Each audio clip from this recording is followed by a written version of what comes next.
Hey there, my name is Jeroen, welcome to Abstract, and today I will be talking about viability. And I will give you 5 rookie mistakes that founders make when it comes to viability. We're doing all this to answer the question, is my idea any good? And to answer that question, last week we used this model and we touched upon feasibility. If you have missed that episode, I would urge you to go back and check that one. There will be links in descriptions to see that. And today we will be zooming in on viability.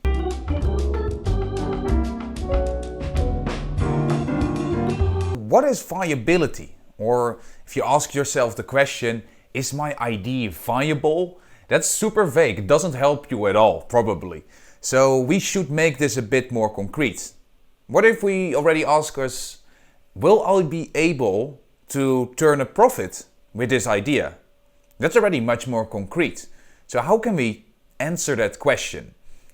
Because we went from, is it viable, to will we be profitable?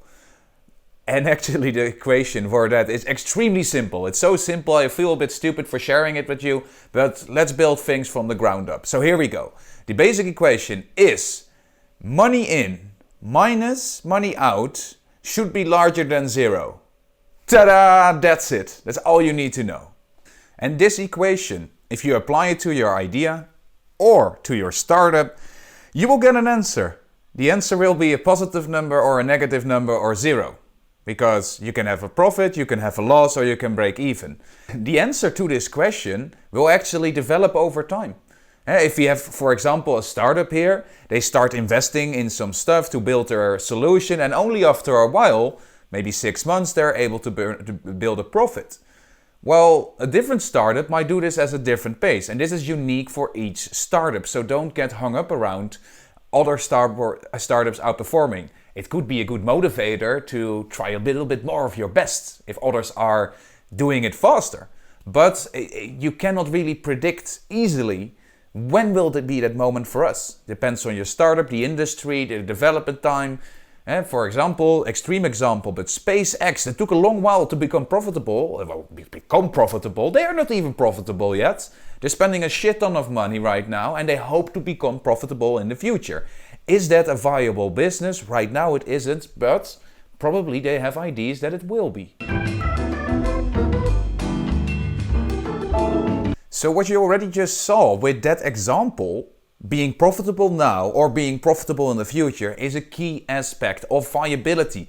It's very much about making a forecast or a prognosis whether you will be it more so in the future.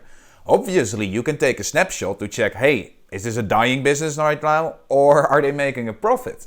But if you are very early stage, you just had the idea, the snapshot will always give you a number of 0 or negative. And that's not enough to go on.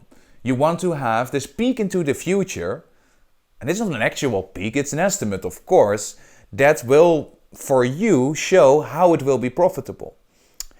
And this is what you want to do when it comes to viability. You want to craft something that helps you to explain how you believe you will be profitable in the future. And the most simple thing you can do is a back of the envelope calculation. It's just, in Dutch we like to say bierviltje, like a coaster that you put your beer on. Okay, I'm selling my product for X and I'm making it for Y, therefore my profit will be Z.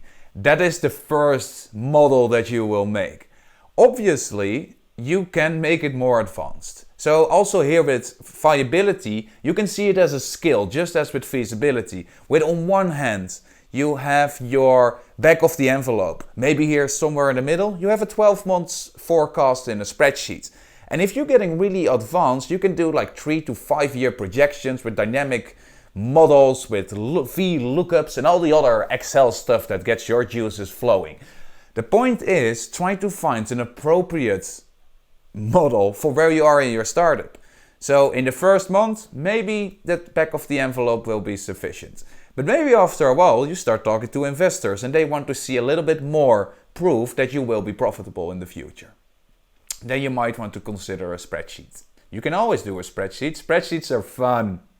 But not everyone is very capable with spreadsheets. The good thing is, when it comes to doing these calculations, there's a lot of great videos out there. There are spreadsheets, there are tools, simple canvases to fill in.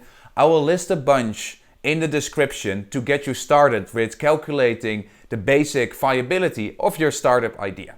Now, we are already 5 minutes in to explain the viability question, and you can see there's a lot of angles to it, and it's really important to understand why you are doing this.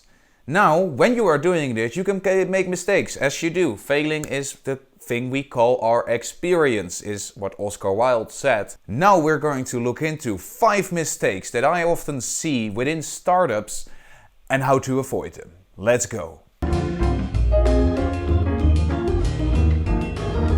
What I hear a lot when doing workshops, either in class at university or with corporates, is people saying, yeah, I'm not just a numbers person. And I don't think that just quite cuts it. Numbers can form an objective starting point for very fundamental discussions on your startup. I'm going to give you an example. In Dragon's Den, the TV pitching show, there was a founder that stated he would turn over £1.1 million at the end of year 1. One of the dragons is going to unpack that number. Let's watch. Tell me what you're forecasting as your year 1 numbers, because you very boldly said that you would double that investment. Okay. Within year 1. So this year we're looking at getting to 1.1 million in terms of sales. So units? No, for pounds. 1.1 million. Yeah. For how many units? I haven't done the actual figures on the actual units. So you can see the disappointment in the eyes of the serial entrepreneurs here. Know your numbers. Even though you are not a numbers person, you can become good at it, and it's very important. So give it a good old college try.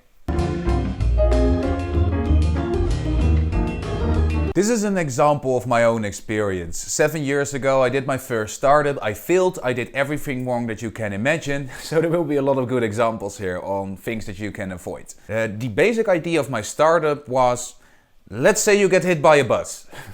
We would not provide the hitting of the bus, but let's say that you die all of a sudden. You might want to have some digital accounts or specific information for your funeral to be handed over to your special people surrounding you. We call that a digital legacy, and we built an app for that. And you can see some screenshots here, and in this app you can input all your information, and it would be unlocked only if 2 of your appointed trusted people would say that you actually perished. That's the basic idea. Our big problem was that we went in without one business model. We had some ideas for business models. We had an advertising idea, we had a referral idea, we had a white label idea, but we didn't really focus too much on that.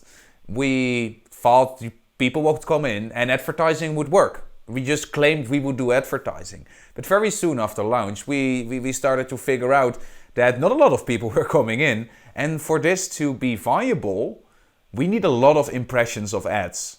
And this app is something that you would use twice a year. So it's not like Instagram that you're spending too much time on already and you can actually be served a lot of ads. Referral, we didn't actually feel completely okay about. Do you want to buy a coffin in an app 20 years ahead of when you might perish?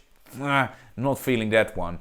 We did go down the road of selling the app white label to existing funeral insurance companies, but there's like not really a monopoly, but there's 4 big players that have most of the market, and we had discussions with one of them. 3 struck out, and we were very close to, well, not very close to a deal, but we actually put a deal on the table. We didn't hear anything for a while, and then 4 weeks later they said, yeah, no, we're not going to do it.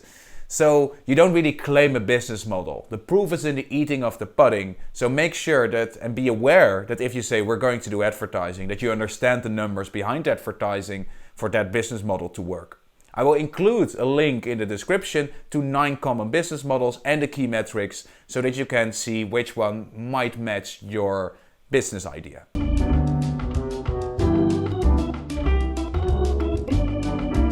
One of the best things you can do in order to generate proof for viability is to sell your solution.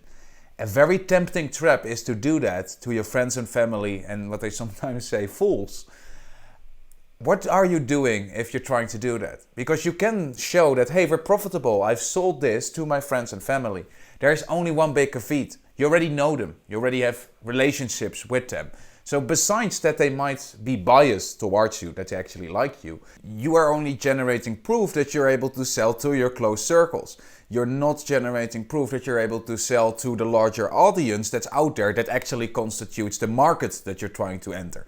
So be aware of this. According to research, pricing is actually one of the key things that startups are missing out on. I'm not an expert on pricing, but most startups actually are underpricing the solution they offer. I will include a link to a great video that will help you to optimize your pricing, but be aware, you probably are charging too little. A little earlier in the video, I was talking about the XYZ formula when it comes to the back of the envelope. And we're making the product for X, we're selling it for Y, and Z is my profit. There's one thing I'm forgetting here. Very often it costs money to make a sale. This can be ads that you spend money on, it can be the hours that you put in to make a sale, especially if you're B2B, there's a lot of hours in that. And you need to account for those costs as well. So make sure you understand how many hours go in a sale. If you don't have a salary yet, just assume you will outsource this at some point and say 10 euros per hour. I'm spending 8 hours on a sale, so at least 80 euros is what we should put on top of the costs of the product that we sell in order to break even. So make sure you include the costs that you spend on selling.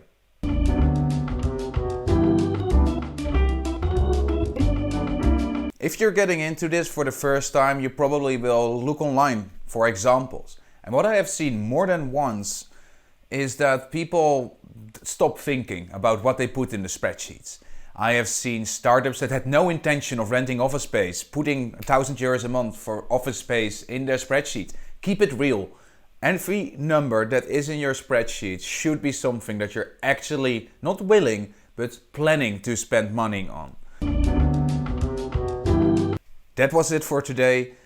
To recap, viability is very much about profitability and having proof that you will be able to achieve that in the long term. And in order to prove that, you could create some calculations in spreadsheets. Now, don't forget to subscribe here on YouTube and on my newsletter on getabstract.substack.com. And I hope to see you next time when we will be checking how can we unpack desirability. See you soon.